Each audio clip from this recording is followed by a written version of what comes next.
But I suppose what it means, if you change your mind, good. But if not, then you should know that God will avenge your wrongdoing. But I don't feel that it's my right or it's the right thing for me to do it. So it took a little bit why David felt it wasn't the right thing to do. Possibly because it was his king, and it would be a bad chinuch message to his own men about how to deal with kings. So he knew one day he's going to be king. He needs total obedience on his set precedents. Right. That could be. Okay. We're continuing the discussion. By the way, I believe you said that cutting off the corner of the garment was an act of subordination, and he like really. It says he regretted doing that as well. It says that in the text. Right. So like from this moment on, Shaul really has what to rely on in order. Like he has a reason to kill him in this point. Not really. The contrary. In David's sidkus, David's level of chassidus, he sees that as something which is wrong. That doesn't justify killing him. Certainly, when David had the right to kill him as well. Right. So now David continues in his speech to Shaul. Acharei mi yotza melech Yisrael. After who has the king of Israel gone out? Got it? Pasuk Tezvav, the second line of page 72. Means, who are you even chasing? Means up to now, David's whole speech is, I didn't do anything wrong. I proved to you that I'm totally innocent. I want no harm for you. Now David seems to say, it's just silly, useless, pointless. You'd gain nothing from it. I mean, even if it were true, the rumors that I've got something against you, let's say, it still wouldn't be worth your while. Who are you trying to catch? Acharei mi'ataroidev. Acharei kelev meis. Acharei parosh echad. After a dead dog. Yeah, rodef means pursue. After whom are you pursuing? After a dead dog. After one parosh. Parosh means a flea, I think. He's like making himself. He's talking about himself, right? He's saying let's see. What's he saying? Yeah, he's giving. You're chasing after me, and I'm a nothing. I'm just a dead dog. I'm just one flea. Like, it's just a waste of time. A waste of time and effort. First of all, the whole speech was, I didn't do anything. So what do you want from me? Second of all, it's a waste of your time. You're just chasing after a nobody. Now, that's not really true. It could be a state of humility, right? In other words, humility, he's calling himself nothing. But humility doesn't get you anywhere. Humility is good with your relationship with God, right? But if people know that you're just saying a statement of humility, then and you don't really mean it, so it's a bit schwer, right? Not really get any. Shaul's going to buy that. Second of all, why do you need two stories? Kelev meis, parosh echad. Well, either you're a dead dog or you're a flea. Yeah. Third of all, look at this. Achrei mi yatsa. Yatsa is past tense, right? He went out. You agree? Yatsa is the past tense. And then it says, Achrei mi yatsa rodef. Rodef, pursuing, is present tense. So the first half of David's argument in this pasuk is in the past tense. The second half is in the present tense. So I think it would be right to guess that if there's a distinction between those two, the first half is referring to the dead dog, the second one is referring to the flea. So why didn't say after Caleb Price? I don't know, no idea. I am. Okay. Wait, I'm asking two questions. After who did you go out? After who? Answer the first question first. The second question second. Such a big question, right? So the Malbim's take on this is that David is referring to two different times in his life. Well, two different stages of Shaul's pursuit. One when he was still in David's camp, and one when he's run away. Means Shaul's attitude to David didn't start today. It didn't start when David was running away. It started when David was serving as one of his generals. Correct? When David was looking after his troops. Still, he sent him to the Philistines. He kept on doing things to make David's life a misery, because he wanted David to die. So that's where David calls him a dead dog. He's a dog in the sense he's like a sheep dog. Not like you say a dead dog.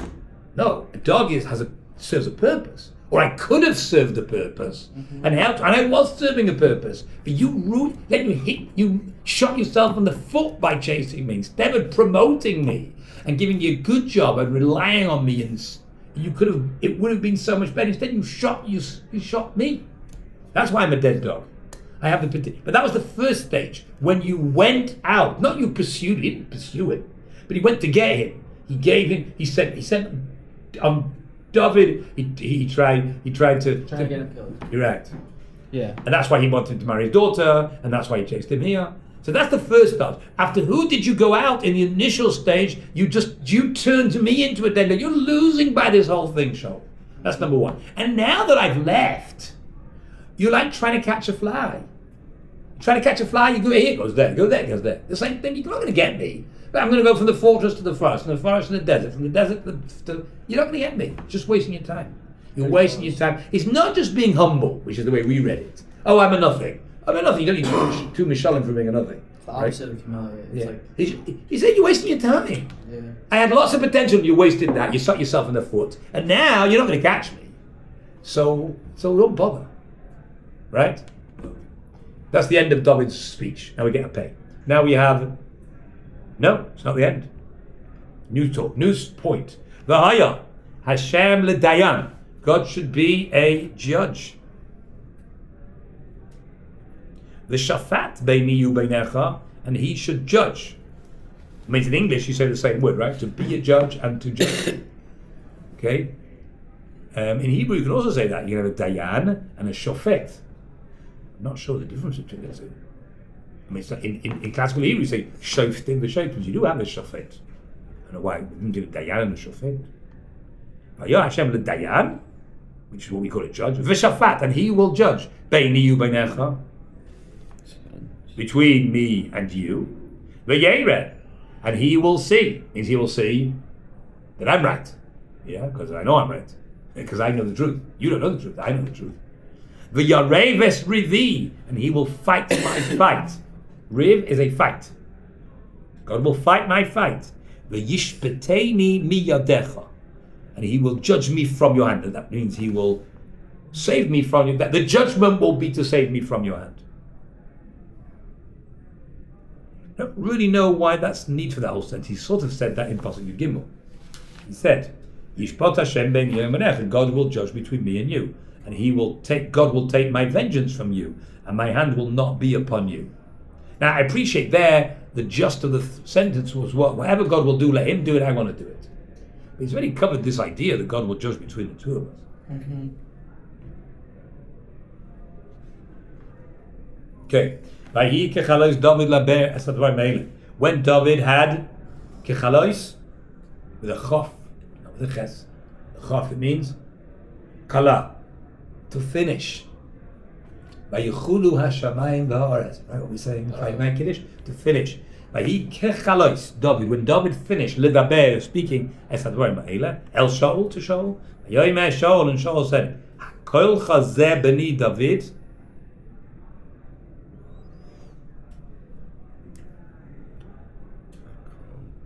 hakolcha. Kol is? Voice. Voice, very good. Kuf, it's a voice. Kolcha. Hakolcha. Hakolcha. You are the voice. Come on, Dylan knows.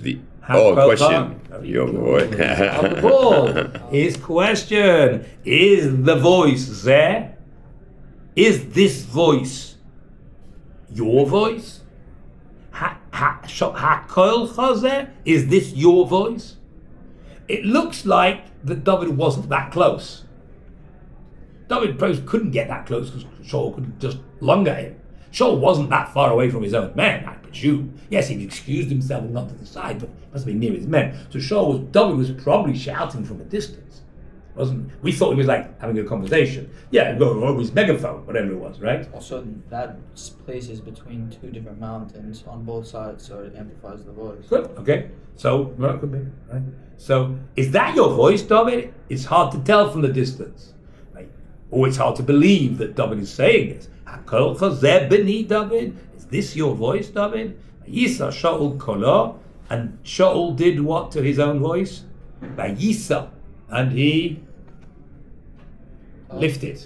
Now, when you lift your voice, it means, like in English, we would say raised his voice. Lifted, the same thing, right? He raised his voice, and he cried when he realized that he'd been so bad and nasty to David when David was so nice to him. I was trying to get that for you. Yeah, he didn't help. Got out. Okay? Ayoimel David, and he said to David, Tzaddik ata mimeni. Tzaddik ata mimeni. Tzaddik means? You're righteous. Righteous. Mimeni. Type. Nice. No.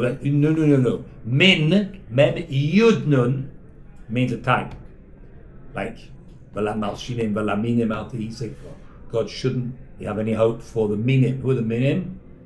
Meaning heretics? Or Right. So it's translated as heretic. It doesn't really mean that. It really means type. for the type? Type. So it is type. It is, no. That's with a yud. With a yud it means type. Type as in, you fill in a form and it says you male, female, other. Right? Whatever they put in there, right? So that's called a min. What type are you? Oh, so like what's your sex? Right. No, but again, it doesn't mean sex, it means type. Ah. It can mean anything. Any type of things. I mean, we talk about a type of bird, right? It's called min. It's this species. So it can be used in lots of different contexts when you're trying to say a group within another group, or a separate group. You get it? The word min means a type of category, right? What category are you? So you can talk about categories of believers and non-believers, right? It means those who are Jews and those who are a type of Jew. And what do you say? A type, what do you mean? Formicating? Category? A category, right. Not the regular, but they're a category of Jew. So that's why, what do you call them? You call them non-believers, or, right? Well, heretics. Heretic. But the word min doesn't mean a heretic. It's used to mean that, right? It doesn't really mean that. It means a type. You've got regular Jew, and you've got a certain type. Okay, that's what min. Okay, so here, that's with a yud, but this doesn't have a yud. The alt yud means from. Hamoitzi lechem min haaretz. There's no yud there. Memnun means from. So, me many means from me, or more than me. Right? It can mean both, from me or more than me. Now here it probably means more than me. You are more righteous than I am. You are righteous more than me. Now that's an interesting statement, because I thought Shaul would admit, you're right and I'm wrong. Correct? Or you're a tzaddik and I'm a rasha. Right? He's not saying that. He says, no, you're a bigger tzaddik than I am. I'm still a tzaddik. Yeah, that's what it sounds like. It means, yeah, I mean, I'm not rasha. Okay, I misjudge you. Doesn't mean to rasha. You're a bigger tzaddik than I am. Why? Ki ata gamaltani hatoiva. Because you repaid me. Gamal is to, yes, it means a camel, right? But here it means to repay, like gemilut chesed. Okay? To repay. So you repaid the good, v'ani gemalticha hara, and I repaid you the bad. Means when you did good to me, I was bad to you. You did good to me, you saved me from Goliath, and I was not nice to you. And when I was not nice to you, you did good to me. Right? So you see the difference between you're a much bigger tzaddik than I am. Look, I'm still a tzaddik, I'm still daven nicely, and I still do lots of chesed, and I still put on tefillin, and I still keep Shabbos, and whatever. But clearly you're a bigger tzaddik than I am. Gemaltani, you repaid me, hatova, that which is good, v'ani, v'ai gemalticha. V'ata, higadata, hayom, and you have told me today, you told that which you did. Et with me, tell you about the good. You told me the story. I believe you, but I don't know for sure. You claim that you could have killed me. That which God, sigrani, sagar, stab. Let's go adelet. Oh, open. No, close. Close. Or Sigrani means he closed. God closed me. Means God handed that I would enclose you. God handed me beyadcha in your hand. V'loi hagartani, and you did not Laharog, Kill. to Kill. Lagir is Or to kill, kill. To kill. Very good. You didn't kill me. So that's, I see. Yeah. You told me the story. And that's very, there's no way I can deny that as a sign of your goodness. Will a man find his enemy? Yimtza, he will find. Ish, a man. Oyev, what's an oyev? An enemy. Will a man find his enemy? V'shilcho, and send him b'derech tova, in a good way? That's unusual, that a man finds his enemy and just lets him go free. V'Hashem yeshalemcha tova, God should repay you. Leshalem is to repay. To pay or to repay. God should repay you good. Tachas hayom hazeh, in place of this day. Meaning in place of what you did this day. Shall sisali, which you did to me. It's payment in place of what you did today. God should reward you good. So Shaul accepts the story and thanks him and even blesses him for his action. Don't forget he's his son-in-law, right? David is Shaul's son-in-law. So now, hine yodati, behold, I know ki maloich tim loich, that you will surely be king. So Shaul's now admitting that it's clear from everything that this is what's going to happen. The kama b'yodcha mamleches Yisrael, and the kingdom of Israel will be established in your hand. So it's all backwards in English. The kingdom of Israel is the end of the sentence. Kama, lakum means to stand up, or it means to be established in your hand through you. The kingdom of Israel will be established through you. Yes, I know all that's going to be. So now I ask one favor of you. Since I know that I'm being realistic, I know that my dynasty is not going to continue. So I have a request of you. Ve'ata, Wait, his dynasty is going to continue through? Ishava li ba'Hashem, right? And swear to me through God. Whoa. I ask you to swear. Im tachris ezari.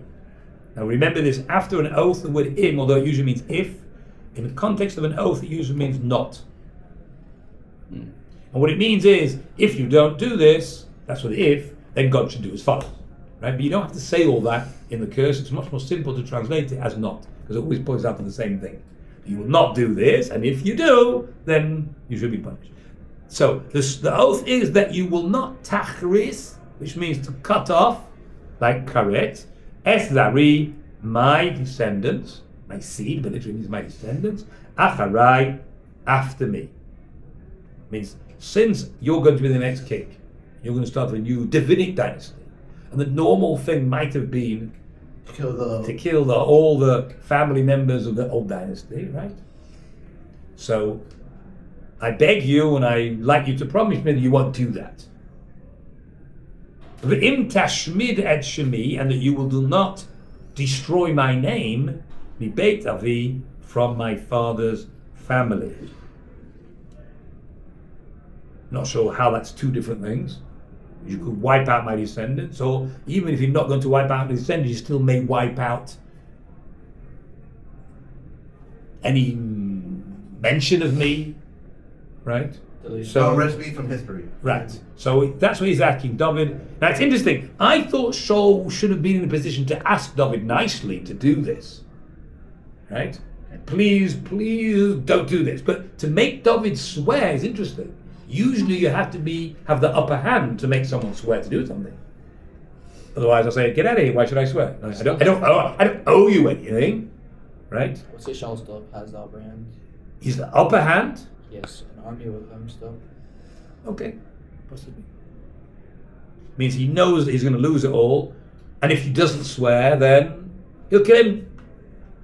He's just a second ago admitted that he realizes the way history's playing. I know you're going to be the next king, but I'd like you to. He didn't say I'd like you. Swear to me, and I would say, no, I won't swear to you. Like, what are you going to do if I don't swear? It's a bit funny. Shaul could say, look, if you swear to me, I'll give up the chase. I'll leave you alone. It doesn't say. It doesn't say. It could be because he's king. That's what I'd like to suggest. I'm king. I still know that you're going to listen to me because I'm king. I know this. I'm telling you. Yeah. Just because I need you to do me a favor doesn't mean I can't tell you what to do. You hear? As king, I can tell you to do me a favor. I mean, it's not a favor. I can tell you what to do, even though, because I'm the king, right? Okay. It's true, I don't really have the ability to kill you because I just admitted that I know through God's prophecies that you're going to be the next king, but I'm still the king. Okay, whatever, maybe. So therefore I want you to swear that you will not cut off my descendants and you will not eradicate my name from my own family. Yishava David, and David does this. The Shaul, he swore to Shaul, Shaul went home, David Vanashav, Alu al Hametsuda. David and his men went up onto the fortress. Shaul went home, and because David Still not going on. Yeah, yes, that's interesting. Why don't we just give a hug and go home? No. We'll leave what's called a ceasefire, right? Shaul's going home, and David's going home. Now, David had to go up to the fortress because they were down at the bottom, right? Obviously, if there were sheep, there's no sheep pens at the top of Ein Gedi. The sheep pens at the bottom, near the sea, and that's where David was. That was where he was hiding at this particular point. And then when Shaul left him alone, he went up to the fortress. Alu Halamet. He wasn't hiding from Shaul anymore, which may be hinted to. It doesn't say where he got. I'm not sure. But Alu El Hametsuda. It doesn't say they went up into the fortress. It said they went up onto the fortress, which could mean they actually went on top of it. Hi, put a flag up there. Look, you keep your distance. We don't have to hide when you know where we are. I know you're not chasing me, so there's no need to hide. Why does David even trust Shaul? Because he changed his mind. No, well, maybe. Look, it looks like they've come to a ceasefire. You know, Tommy, you can leave me alone. Now, you know, also he can show me that he doesn't hold anything against them. Yeah, I showed you that I don't hold anything against him. So, he probably leave him alone. It's not unreasonable. In all those past times, he thought he had evidence. There was evidence beforehand. Was he suspicious? Had evidence. So why didn't Shaul say, okay, come back? David doesn't trust him that much, you know, but it looks like here I say it looks like they weren't scared to hide their whereabouts. In any case, Shaul knew where the Mitsuda was, so there's no point in trying to hide in the Mitsuda because we're going to find you there. Mm-hmm. Right? That's why he says they went on top of the Mitsuda as opposed to hiding. Okay, that's in chapter 25. Let's continue. 24, 25. Vayomar Shmuel, and Shmuel died. What? Shmuel died. So obviously Crazy. Shmuel doesn't write this passage. So up to here is Shmuel, and from now is. So that's crazy that The Navi after him, right? Chazal says it was David. Okay. Ooh.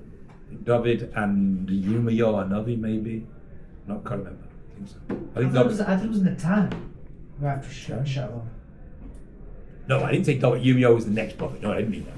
I didn't mean that Yirmiyahu lived at the time of David. No, for sure not. Wow. I meant that he's the author of the book. It means there's parts that David may not have written either, but maybe I'm not. I think so. I don't know why. Anyway, Ayoma Shmuel died. He died. This whole book's called Shmuel, but he doesn't even write half of it. Correct. More than that. Well, you don't know how big the second half is.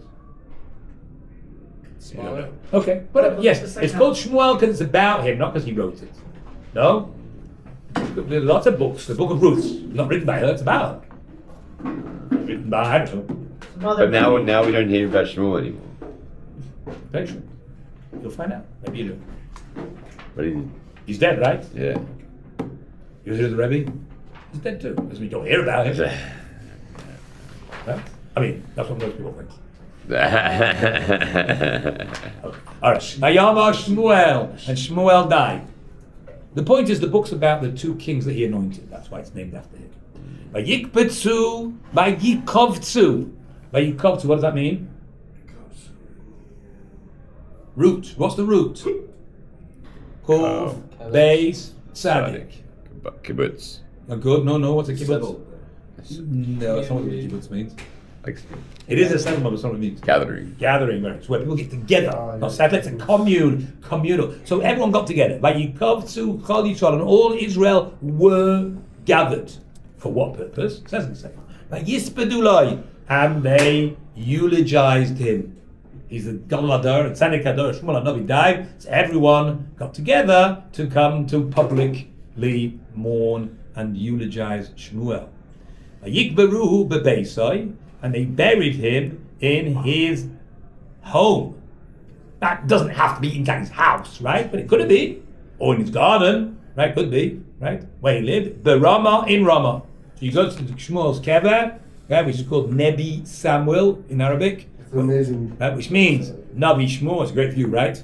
Okay, it's about half an hour's walk from my house, and there you'll go to a place called Shmuel. Okay, that's the tradition, although there's those who debate it. But Rama in Rama. I mean, it's a very ancient tradition, going back many hundreds of years, but there's still one of those. Big castle there, no?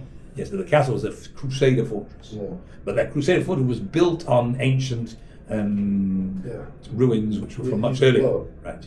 It's definitely earlier than that. So it could very well be that that's the Rama, certainly high enough to be Rama. Rama means hill, high. It's the highest hill around. You can see very, very far. Ayakam David, and David got up. Ayered el Midbar Paran. David went down to Midbar Paran. Now why down? Because he was up on top of Ein Gedi Hills and was going to go down to Midbar Paran. Fine. So he went down. It's Midbar Paran is south of Beersheba. It's actually mentioned that the Jews in the journey in the desert went through Midbar Paran. Okay, so that he's gone more south into the desert. It looks like he's trying to hide out more. Okay? And the question is why? And it's all in the same pasuk. You know, it's all in pasuk Aleph. It's not like a new story. It's clear that the author wants you to work out a connection between these two stories. That Shmuel died, and everyone mourned him, and they buried him, and David got up and moved to Midbar Paran. Something happened. Something happened at the funeral. You'll see the eulogies to make David move. Shaul Well, what could possibly have happened? tried to attack him. Well, David went to the eulogy. David went to that could be. David came to the hesped him, and then Shaul said, "You get out of here." Yeah, could be. I think the Malbim claims that Shmuel on his deathbed made it public knowledge that David should be the next king. And that was scary for David because that just maybe he's going to be in bigger trouble. Maybe Shaul, although Shaul has already said that, I know, but it's another thing to actually hear it from the prophet. Okay? All right. New story. The Aish b'Ma'on. Oh, this is a great story. And there was a man in Ma'on. Ma'on is the name of the place. Uma'asehu b'Carmel. And his actions are in Carmel. Means he lives in Ma'on, but his business, right, he works in Carmel. Now, some people think that Carmel is near Mount Carmel, right? I wonder why. Because it's the same name, right? But the problem is that it's a long, long way from where David is. Okay? So it's true that some people work in Yerushalayim and they live in Tel Aviv, right? Very few people live in Beersheba and work in Haifa, right? Unless they go away for months at a time. And there probably are people who teach in Technion and they'll come on, and maybe they come on once a week, right? And then they can come on a train or which gets them home in 4 or 5 hours. In those days, it's probably very unlikely. So there is, if you look on the map, I maybe even got the, yes, I will there. I'll give you a map and you can see for yourself. There's another place on the map called Carmel, which is nowhere near Mount Carmel, but it's actually in the Judean desert. Take your map. Sorry, you've got a black and white one, because I like him more than you. Don't believe that. Yeah, share. I got black and white one as well. Okay, that's mine. So look on the map, share it with them. Show them on the map. You've got here the Judean desert, right? Can you see you've got Beersheba at the bottom? No. Yeah. Beersheba is the most southern town, yes. Right? That's a big town. Now, if I can find, if you go 2 o'clock from Beersheba, you understand what that means? Yeah. You have 2 places very close. One's called Carmel, one's called Ma'on. You see that? Amaron. No, I do now. Carmel. Oh yeah. Carmel's on top. So right next to each other. Yeah. So yes, it is up here called Hara Carmel, which is right up there, northwest where Haifa is. But it doesn't mean that. There's a place here called Carmel, and just below that is Ma'on, and that's it is. He works in one, he lives in the other. It's not unreasonable. Now next to that on the east, you've got Midbar Ma'on. Got that? That's a desert, and that's where David was before. No, before. Before he was at Midbar Ma'on, and he was at En Gedi, which is not so far. They're all close to each other. There's En Gedi, Midbar Ma'on. Where's Midbar Paran? I think it's further south, though it doesn't show it on here. I think it's, I don't know. Doesn't show. Midbar Ma'on is right next to Ma'on. Midbar Ma'on. The desert of Ma'on. Oh, yeah. Right? That's more like where Masada is. You've got En Gedi's there, so Masada is more like the weather. Masada is about where the Dalad of Yehuda is. Colors are elevation on the map. Yeah. The green is below sea level. That's the That's got it? Valley. You can see there's a place called Utah. Yeah. Is it Utah? A place called Utah? Yeah. that Where is it? part? Here, just between Beersheba and Carmel. Just west of Carmel. Slightly north, slightly northwest. West of northwest of Carmel is a place called Utah. You thought Utah is in near Salt Lake City, whereas Salt is in Utah. The original Utah is in Midbar Yehuda. It's a desert. They're both desert, right? They've both got Salt Lake, HaMelech, but this is the original Utah. That's new Utah. That Utah name comes from a name of the indigenous people there. Really? Yeah. That's what they tell you. Beautiful. Zion National Park. Okay. All No, right. Zion National Park is gorgeous. Zion. See, Zion's also something else. Oh, All the it's Mormons on there. It's all Mormons there. And Utah's also Mormons, right? They're all Mormons. That's where they got their names from the Bible. Yeah. They didn't really get it from the Indians. Get it from here. David. Sure. It's from Indian. They're Indian tribes. Yeah, And the other way around, the Utah took it from them. Utah. Okay, anyway, that's just that. Okay, so that's where he is. He doesn't live up north, but it's important because there are other places in Tanach where here it's clear, right? There are other places in Tanach where the word Carmel comes, and then there's a lot of debate. Is it Hara Carmel, which is up north, or is it this Carmel, which is down south? Okay, so we're not going to know. Just like Beis Lechem. You know there's a Beis Lechem up north as well? Yeah, my son lives near Haifa. There's a place called Beis Lechem. There's even Kever Rachel. You've been to Kever Rachel? Not yet. There's a Kever Rachel in Tiberia. Ah. Who's buried there? Yes, there is. There is. I said yeah. it's in Rabbi Kiva's wife. Yeah. Rabbi Kiva's called Rachel. There's a place called Kever Rachel. I once said what's it called? The Breslov thing. Tikkun HaKlali. I said it there by Kever Rachel. Why? I thought it became Breslov. I wanted to say some Tehillim, but there was no Tehillim there. There was loads of Tikkun HaKlali all over the place. I said, I'll say some Tehillim. So I said Tehillim.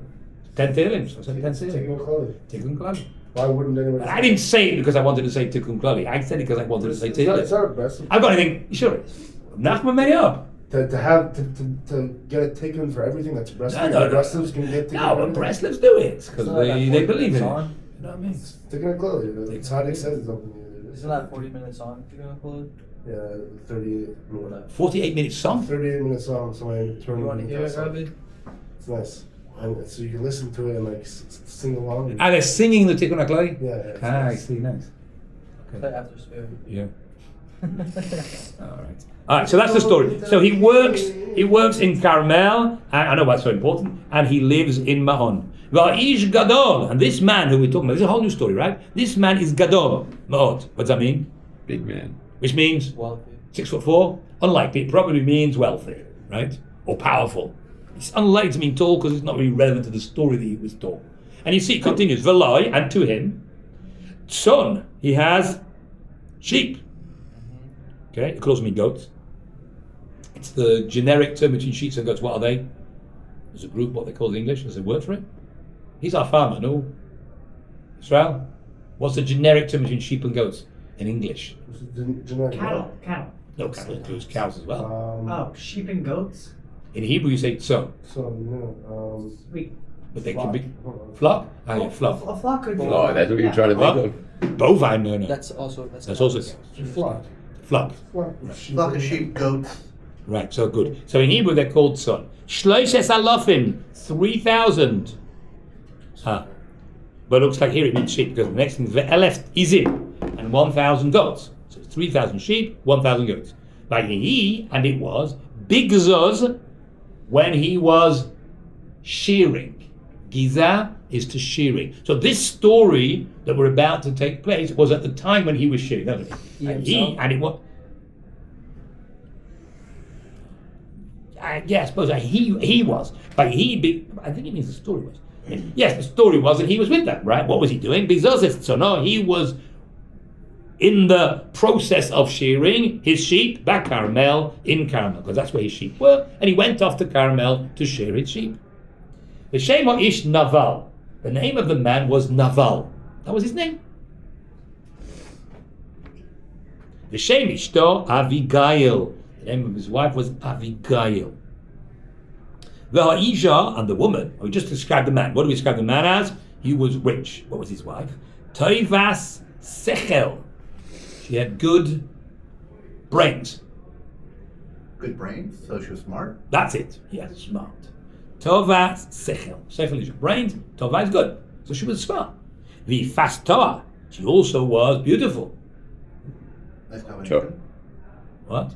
Yafeh is nice. Oh, Yafeh, yeah. Toar means shape. Because a person can be beautiful or handsome in many different ways, right?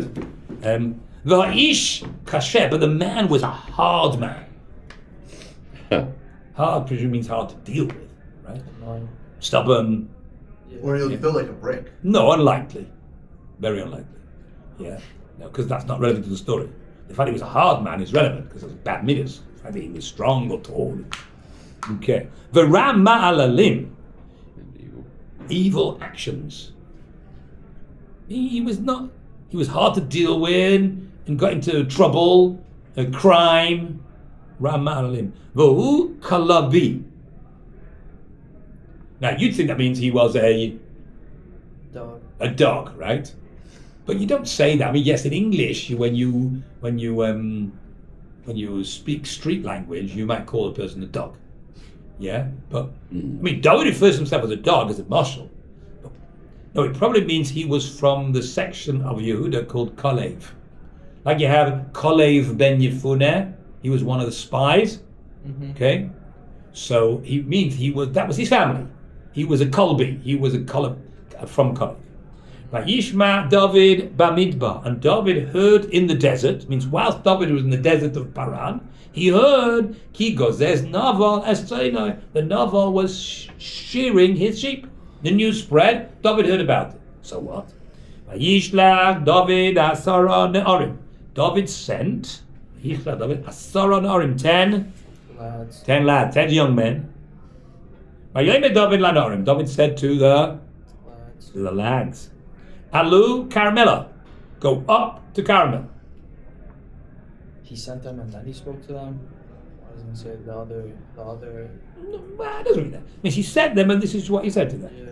Right? He sent with a message, this was the message. Alu Carmela, go to Carmel, which is where Novel is with his sheep.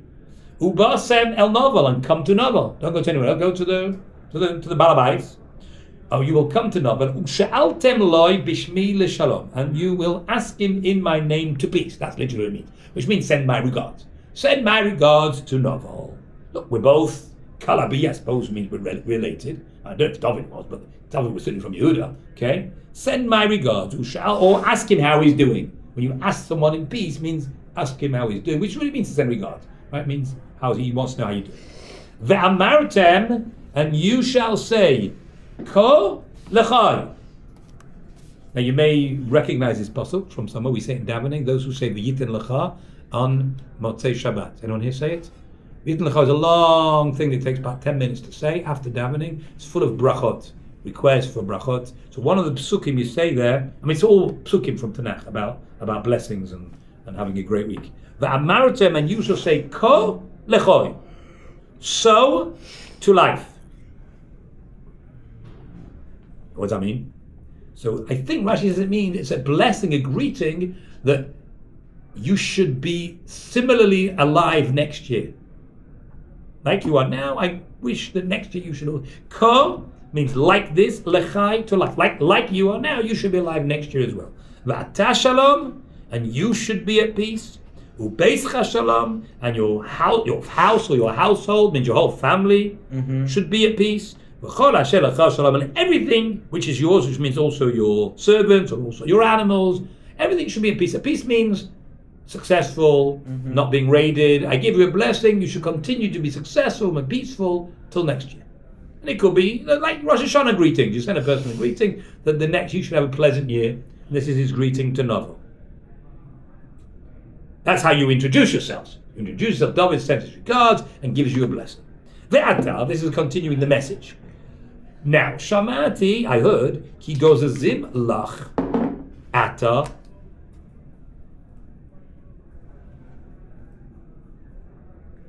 Shearing. I heard that you are now shearing. Ki gozim lach, they are shearing for you. Ata now. That's what I've heard. Haroim asher lecha. The roim who are yours. What's our roim? Ro'im. Roim with an iron. Oh, it's an iron. Come on. It's not evil. Correct. It is a shepherd. Very good. Haroim, excellent. The shepherds that are yours, means your shepherds. Hayu imanu, were with us. Means we navigate the desert, me and my band of 600 outlaws. And we move around. And there was a time when we were with your shepherds, when they were out shepherding the desert. Now the desert again doesn't mean there's no grass. It means there's no civilization, but there's a place for them to take their sheep. That's what it means. Yeah, it doesn't just mean there's not much rainfall, but there could still be oasis where there's a river, supplies grass, and the nomads and the Bedouins, they managed to keep their animals alive in the desert with their goats and sheep. So your men were out in the desert, and we were there too. They were with us. We didn't embarrass them. We didn't do anything to tease them or to chase them or to hurt them. Now, me'uma means something. Nifkad in this context means missing. Now, the word pakod means to remember, to visit, or to count. So to count means, in this sense, it means missing, because when something's missing, you count that it's missing. Nifkad lahem me'uma, nothing was missing. Nothing was counted missing. It means we looked after your guys when they were in the desert. There was no raids, no Arabs came and took anything, no Philistines, because we were the military presence in that part of the country, and therefore we protected your guys. Okay, David wants to cash in on this. Nifkad lahem me'uma, kol yemei heyotam b'karmel. Kol yemei, all the days. Heyotam, it's from the word haya. Haya means haya, hayu, Yeah. haya, lihiyot. Wait, had. Drink. No. No, haya, haya. Was. Nes gadol haya po. Was. Haya is was. Heyotam is there wasing. How do you say wasing in English? There was. No. There. Their. There, like belonging to them. Sure. Yeah. You say there being. You don't say there was. In English, was becomes be, right? Yeah. Okay? So in Hebrew, it's all the same. In English, for some strange reason, was and be are two forms of the same verb, right? I am, right? He was, it's the same verb, right? Am, was, or be, right? It's all the same thing. Was is past tense. Yeah, it's past tense of to be. Right. But in Hebrew, it's all the same verb, which is haya. So heyotam means there being. Haya means he was, but heyotam is there, and you should say there wasing. You don't say that in English, you say there being. So all the time that they were in the desert, kol yimei hayotam, all the time that they were in the desert, b'karamel, nothing went missing. So clearly, why, if from your experience, you'll know that usually there's a sheep goes missing every so often, there's a wolf gets it, or there's a neighboring Arab tribe that gets it, and they're in trouble. So, but all the time that we were in the desert with them, nothing happened, because we protected them. Sha'al esna arecha, which means Sha'al.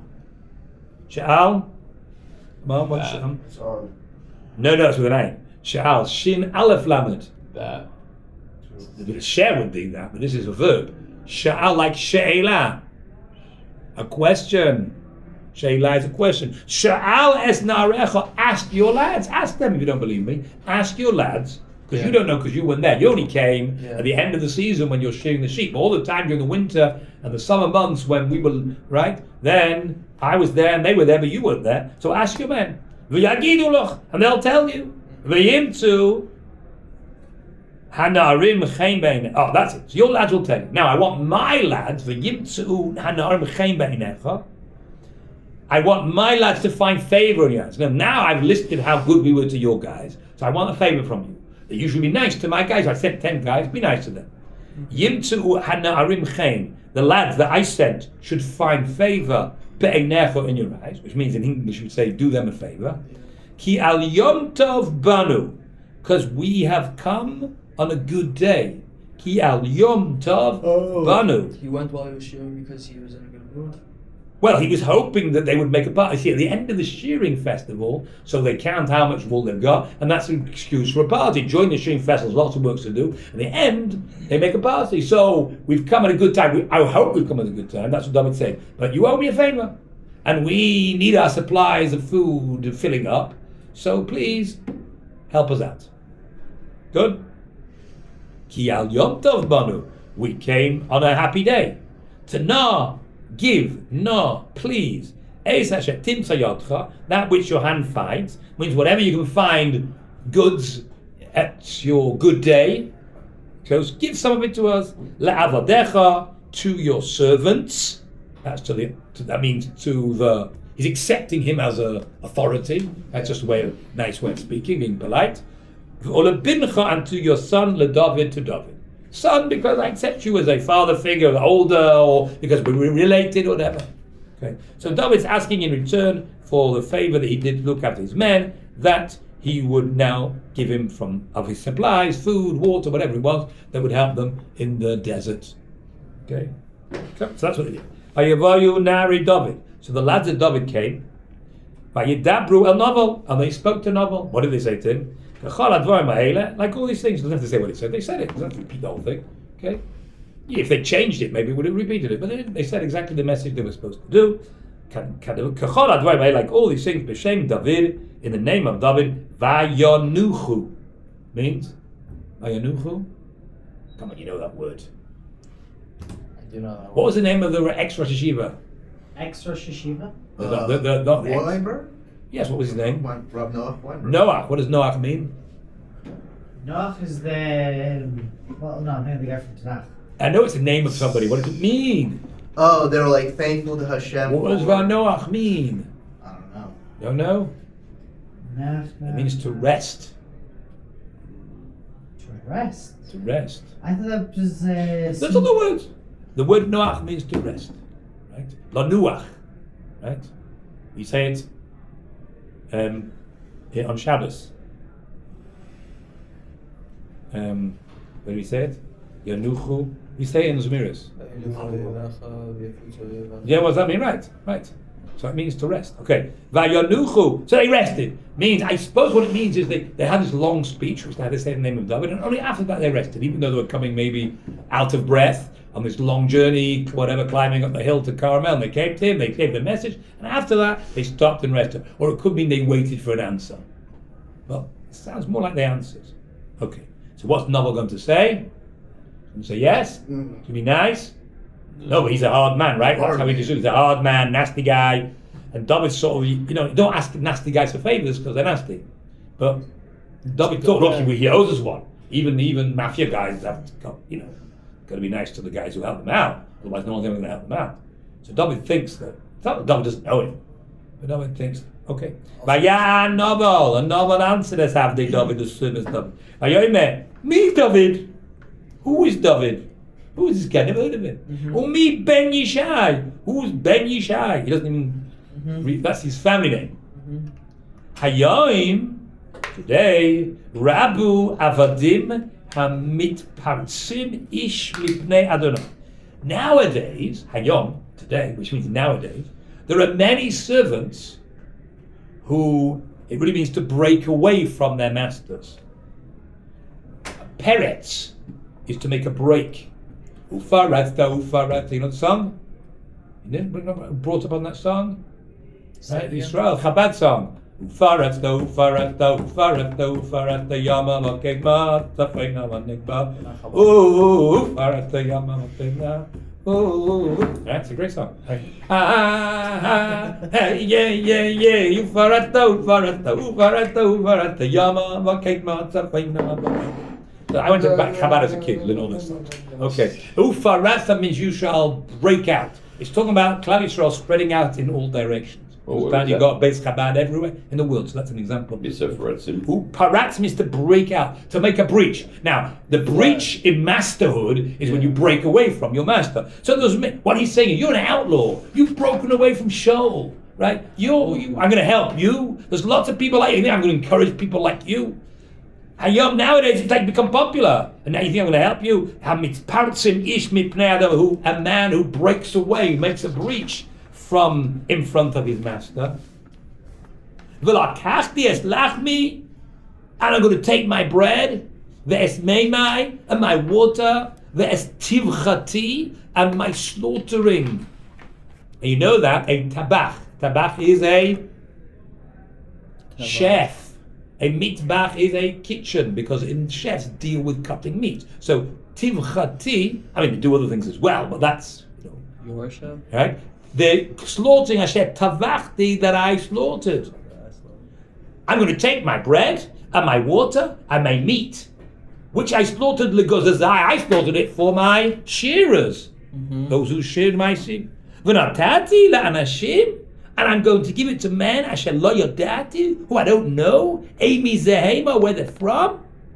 You crazy? You think I'm just going to help you out? Yeah. I don't know you from Adam. Never heard of you. Maximum, you're an outlaw. I'm not going to help you. The thought of it is like crazy. Well, what did they do? So they knew there was no choice. Ya'afu nari David, so they turned around. Lahafoch means right? down. So upside down. So they went, it means they turned around straight away. There's no point in arguing with this guy. You can't argue with someone who speaks like that. You're not going to convince him. Oh, yeah, but I ask you guys and they'll prove it. He said, I haven't been helping them. They turned around to go on their way. And they came back. And they arrived. And they told him, like all these men. They told him exactly what Novel said. And how's David going to react? Whoa, David's going to get angry, right? No. No? I would. David's going to get Yeah. super mad at this You're not guy. David. I helped these guys out when they were in the desert, and I looked after them. He can't really take a little bit of his party that he made and give us some water and food to drink. He can't afford the stuff. So David's now on the warpath. David said to his men, Chagru ish is charboy. Each man should belt up his sword. Oh. Whoa. A chagura is a belt. You have to, what's it called? To get dressed, not do it for it. To get armed. Yeah? You have to put on your belt, which has your sword hanging in it. That's one word for in English to do that. Belt up. No. You say that? Like to sheath it, you're saying? Okay. But that's what you say. Suit up. Vayichigru ish escharaboi, vayachguru ish escharaboi, and each one belted his sword. Vayachgor gam David escharaboi, and then David belted his sword too. Presumably David did after everybody else. Vayalu acharei David, and they went up after David. They all followed him. Ke'arba meis ish, approximately 400. What about the other 200? It can't all go. Umatayim, the other 200, yashu ala kelim, they sat with the utensils. It means someone looks after the good. Yeah. Right? Someone looks after the tents, after our animals. Someone can't all go. Right? So 400 with David, the other two stay behind. Today there's like a bunch of soldiers at the Kotel. Oh, right, exactly. And I saw at Shartzion they had all their bags. And Right. So some soldiers' job is to look after them. I always think it's like that. Right? A few of them stay behind. Yeah. The numbers are interesting because here you've got like 500 soldiers there and like 3 or 4. There's like 3. If I Yeah, but actually here you've got wanted to. 400 and 200. Right. 400 They had with more David? kids. They had more kids. Yes, it wasn't just their bags for their 50-kilometer walk. Yeah. It was their whole, everything they've got. Yeah. Okay? So, we'll have to see how this story plays out. But David's on the warpath, ready to annihilate Novel's, at least Novel. I don't know about the rest. The other guys are all innocent, but when a guy's mad, he doesn't always care about the guys who are innocent. Shaul didn't, did he? Shaul killed the whole of Novel's. Maybe Novel's going to kill the whole of Carmel. I don't know. We'll find for you how it works out. I mean, is David justified? That's a very important question. David? Crazy. Shaul, he thinks there's an insurrection. He thinks there's murder mouth. What do you think? Who are you to... The guy doesn't want to give you, so he's not now. You don't go kill people because they're not nice to you. I don't really think so, because he's also publicly an outlaw. Like, they're not allowed to help. They're not allowed to help him? They're not supposed to. To help who? David. Oh, so it's even worse. Right. Right. Yeah. Okay. So, what does David think? Who is it, David? He's a murderer, no? Yeah. Right. He's about to kill this innocent guy. I mean, he's not a nice guy. Yeah? I don't like him either. Right? You got to go killing all the people you don't like, Maybe or people who are not nice to you. He's going to negotiate with power. Oh, maybe. But David doesn't say that. No, David says, come on, everyone, take your sword. I mean, he's just coming and threatening. He's not actually going to do anything. Yeah? We'll see. Okay. No, it could be that David's a melech. Look, if he say that at the funeral of Shmuel it was announced, so he wasn't technically the king, but maybe technically he was. You know. After, Hey, can you go get the correct me if I'm rubber? wrong, after Water? Shaul I dies, brought he water, has to but get I didn't know you reanointed. didn't have to. Bro. No. David didn't get reanointed? Even if he did, I don't think he did. No, he didn't. We can't say that. I thought he only becomes the king when everyone accepts him. Like that's why Shaul. That's the question. What does it mean? Shaul Become the died. king? Practically became the king. I mean, everyone accepted it. Well, he's But he already- acted as king before for 7.5 years. He was king over just the tribe of Judah. So that's really the question. What status does he have now? Yeah. Especially since there's been a public statement. As you said, it's public. You can't expect everyone to follow him. Anyone who would follow him, Shaul would consider that murder of Malchus. Good. Still recording? Minus. Does he keep it going? He keeps it going? No, he doesn't do so. No, he doesn't record the second.